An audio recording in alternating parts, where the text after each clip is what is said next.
Para sa update sa rescue operation sa mga nasalanta ng Bagyong Christine, makapanayan po natin si Commodore Algier Ricafrente, tagapagsalita ng Philippine Coast Guard. Magandang umaga po. Magandang umaga po sa inyo at magandang umaga din po sa inyong mga taga-Talon.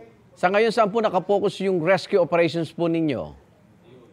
Ang rescue operations po natin sa ngayon ay nakapokus po dito sa may Bicol area pa rin po at sa northeastern Luzon at maging sa northwestern Luzon dahil alam naman natin ito yung mga lugar na dinaanan ng bagyo at medyo nasalanta talaga ng mga tubig baha. Meron pa rin po bang ibang lugar na nahirapan tayong sakluluhan po yung mga residente?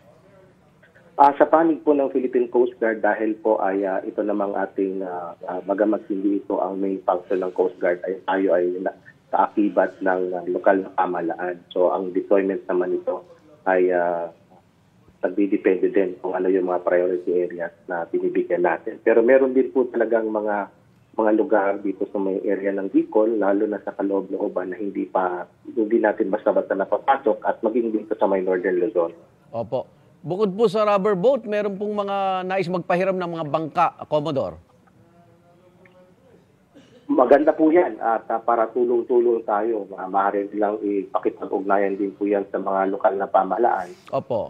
Para magamit po ng iba pang mga mag-volunteer doon at maging sa ibang mga kababayan natin na kahit sila ay nasalanta ng baha at alam naman natin na ating mga kababayan ay nasa puso pa rin nila ang pakikipagtulungan.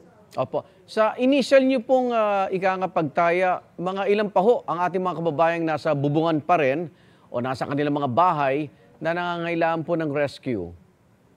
Sa Philippine Coast Guard, wala kaming ganyang datos. Okay. Wala kaming ganyang datos sa lokal na pamahalaan na meron sila. Oo. Pero base po sa report namin as of 4 a.m. kanina, sa Bicol alone, umabot na po sa mahigit 117,000 ang nailikas, na-evacuate at naidala sa mga ligtas na lugar sa tulong-tulong na effort ng lokal na pamahalaan at iba pang ahensya. Kasama na dito ang Philippine Coast Guard. Ano pong pwede natin maipaliwanag sa kanila kung ba't natatagalan po yung rescue dahil sa baha at baka manganib din yung ating mga rescue teams sa Commodore?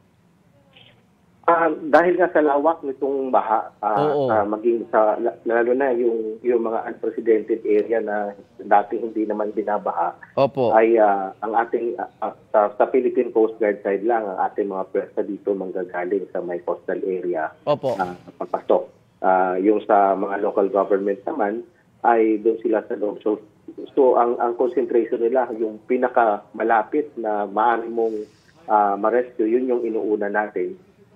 Papasok kung saan man meron pang pangangailangan.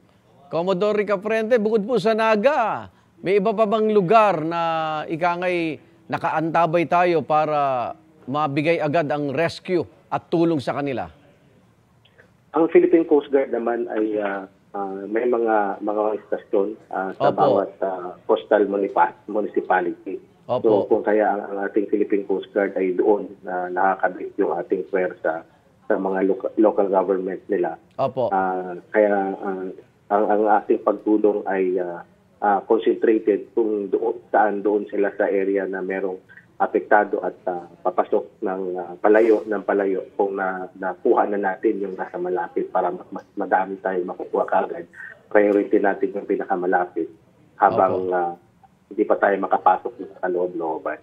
Ingat po ang mga kasama natin sa Philippine Coast Guard. Salamat po, PCG spokesperson Commodore Algier Ricafrente. Ingat din po kayo. Maraming salamat. Maraming salamat din po at magandang umaga.